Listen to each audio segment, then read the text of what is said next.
boa noite. Ou melhor, bom dia, se estiver ouvindo isso pela manhã. Boa tarde, se estiver ouvindo isso depois do almoço. E boa madrugada, se tiver ficado sem sono e decidiu ouvir a gente.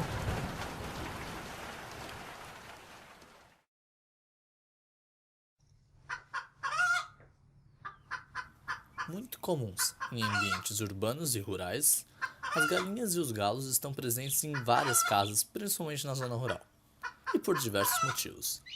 A alimentação da própria família, tanto pela carne quanto pelo ovo da galinha, produção, novamente a carne e o ovo, ou mesmo até estimação. As galinhas também ajudam como uma forma de proteção para algumas espécies de animais, como escorpiões, que geralmente queremos evitar.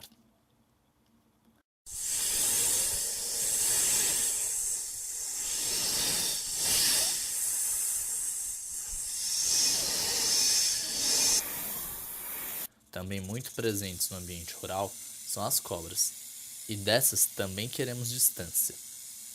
As galinhas conseguem comer algumas das pequenas, mas há umas que são tão grandes que conseguem até matar uma galinha.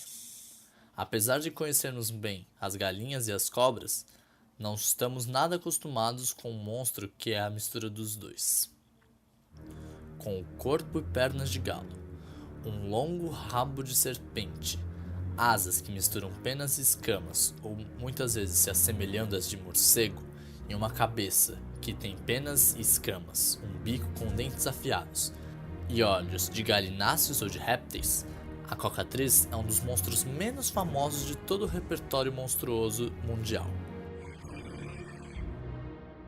Tanto por não haver muitas histórias sobre ela, quanto por ela ser confundida muitas vezes com um monstro, sendo esse sim muito famoso, o basilisco.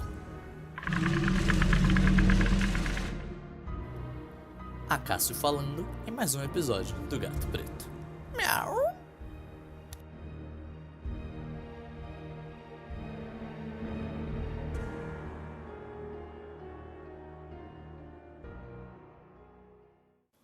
O basilisco é muitas vezes descrito como um réptil gigante. Tendo patas ou sendo apenas uma cobra, às vezes contendo algumas penas na cabeça, e em algumas outras versões da lenda ainda asas, o basilisco é famoso por seu poder de petrificar as pessoas com o olhar. E por ser confundida muitas vezes com essa fera, não há muitas lendas sobre cocatrizes. E ela não é presente em muitas culturas ao redor do mundo. Porém, não sei se por sorte ou azar, em muitos jogos de RPG, tanto de mesa quanto de videogame, como The Witcher, elas estão presentes. Por conta disso, as lendas de sua origem são escassas, limitadas aos livros de regras e apêndices dos jogos, ou muitas vezes parecidas entre si. Uma lenda diz que a cocatriz é originada de um ovo que é botado por um galo, mas que é chocado por um sapo ou por uma cobra. Ela é transformada em sinônimo de basilisco por um erro de tradução feito por John Trevisa em 1397, traduzindo o De Proprietatibus Rerum de Bartolomeu da Inglaterra, de 1260. Apesar disso, eles são bem parecidos, só que o basilisco geralmente não tem asas. Mas, em um site chamado Mundo das Trevas, há uma possível lenda da origem do cocatriz. O site explica também, mais abaixo, outras informações como valores de força, carisma e etc. Provavelmente sendo assim, como uma descrição de um sistema de RPG. De acordo com essa lenda, o primeiro cocatriz se originou do basilisco. A lenda também fala levemente da origem do basilisco. Uma cobra muito perigosa, uma serpente deveras sórdida, nas palavras do próprio blog, que vivia no deserto. O povo a nomeou de basilisco, e era uma fera muito cruel. Chegou ao todo a desovar 39 vezes, e matou mais de 1000 homens. Porém, de acordo com essa fonte, houve uma solução. O galo, O galo era o predador natural do basilisco, e quando o encontrou, cantando ao sol, a luz que vinha dele, por uma bênção divina, conseguiu derrotar o basilisco. Quando havia um único basilisco sobrando e o galo o encontrou, ele fez uma reza aos deuses do submundo, que o atenderam. O basilisco se contorcia atraindo o galo, mas o basilisco não recebeu a bênção que esperava. Toda a sua agitação o cansou, e o galo conseguiu facilmente desviar de suas presas e de seu ferrão na cauda, e o bicou no corpo, enquanto seu sangue escorria pelo chão. Porém, enquanto o galo consumia o basilisco o matando, a alma do basilisco consumiu o galo o matando.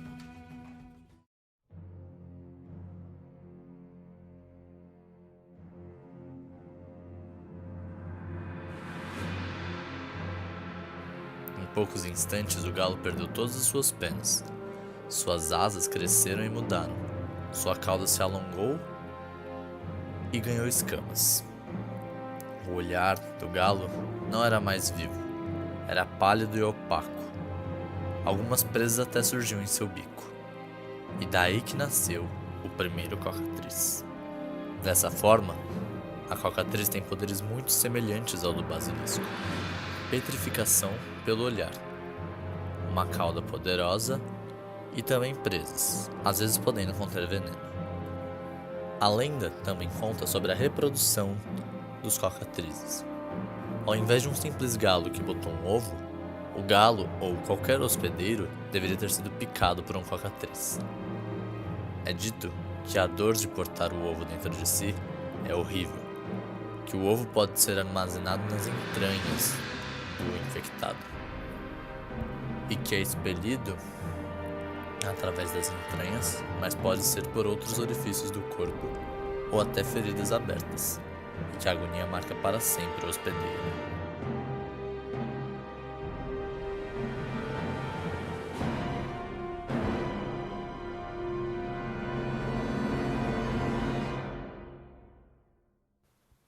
Já um dos RPGs mais populares, Dungeons & Dragons, pouco fala sobre a cocatriz no livro dos monstros. Ele apresenta uma foto e diz o básico: uma mistura de lagarto, pássaro e morcego com o poder de petrificação. Ele diz que a cocatriz seria onívora, numa dieta que consiste em frutos, nozes, flores e pequenos animais, como insetos, camundongos e sapos. Ele também afirma que as cocatrizes não seriam tão ameaçadoras se não fosse pela sua agressividade. Assim que avista perigo, ou qualquer sinal deste, ou algo que lhe ameace até, ela já voa e começa a atacar o seu suposto oponente. Acontece que um simples toque da bicada da cocatriz vai encerrar a vida da pessoa, lentamente, enquanto esta se transforma em pedra. Vê-se aqui que a cocatriz não tem o poder de petrificação pelo olhar, e sim pela bicada. Mas ainda assim, o poder é o mesmo do basilisco. Infelizmente, essas foram as únicas informações que eu achei sobre lendas e descrições das cocatrizes. Como eu disse, ela se aparenta muito com o basilisco, e por isso suas lendas se confundem. Mas eu estou os tratando como dois monstros distintos. O basilisco é o basilisco, será descrito e suas lendas contadas em um outro episódio, e a cocatriz é a cocatriz. Porém, podemos então discutir agora por que há a semelhança tão forte entre o basilisco e a cocatriz.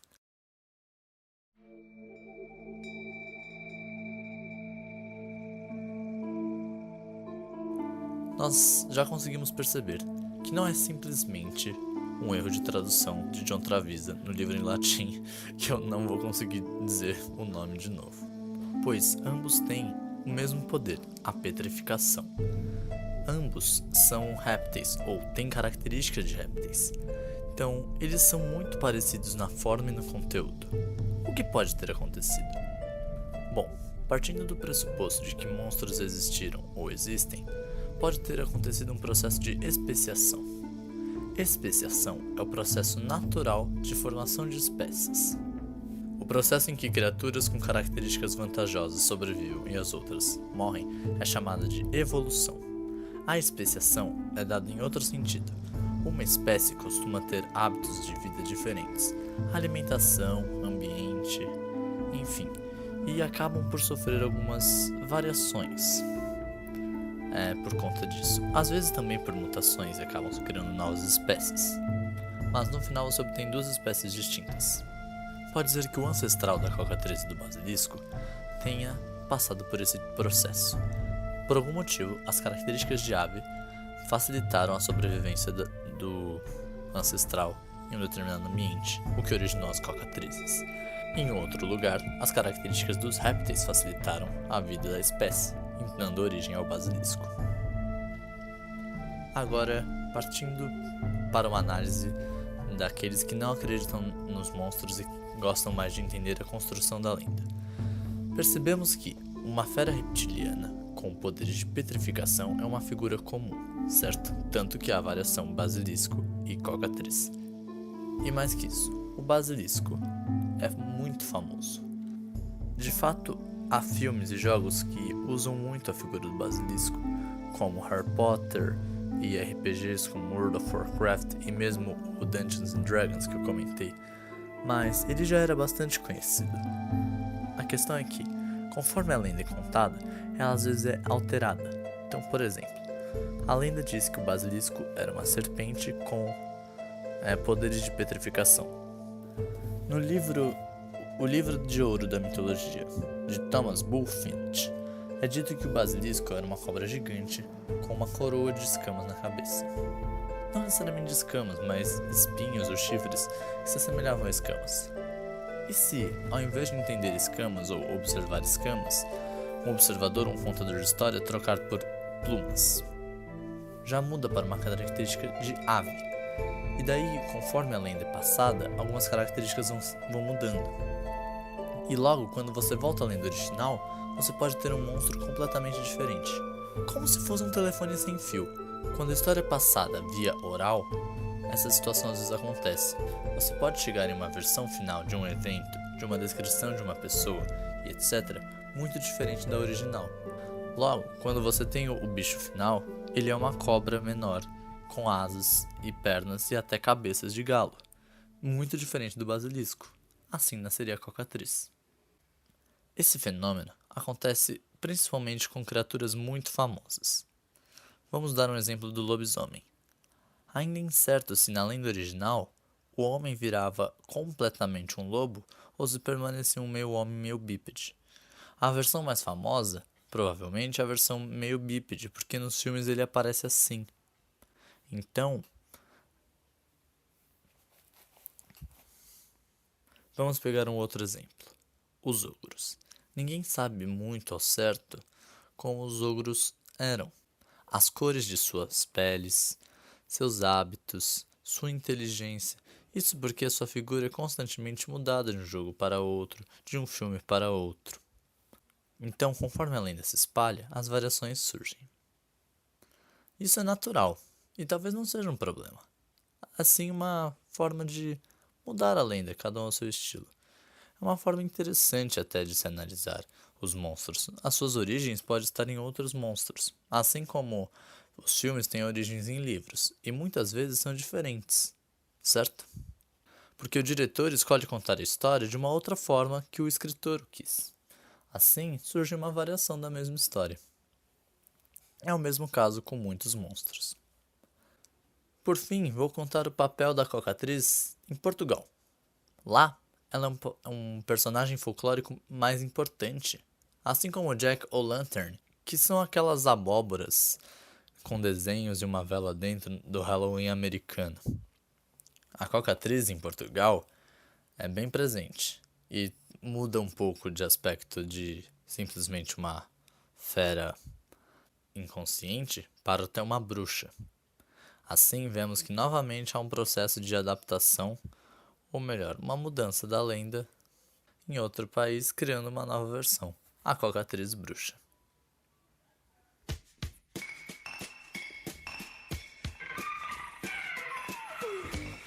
Eu espero que você tenha gostado desse episódio. Se você está no YouTube, por favor, deixa seu like e se inscreve no canal. Assim você fica ligado quando saem os próximos episódios do Gato Preto. Compartilha também com seus amigos e diz aí nos comentários o que você achou, o que você não gostou. Manda ideias de temas para eu falar aqui no podcast. Se você está no Spotify, você também pode mandar para seus amigos. Assim, cada vez mais pessoas vão estar aqui ouvindo as histórias do Gato Preto. A Cássio se despede e encerra mais um episódio do Gato Preto. Então, boa noite. Ou bom dia. Ou boa tarde. Ou boa... Não, quer saber? É melhor você ir dormir. Amanhã você pode ouvir mais episódios do Gato Preto. Até a próxima.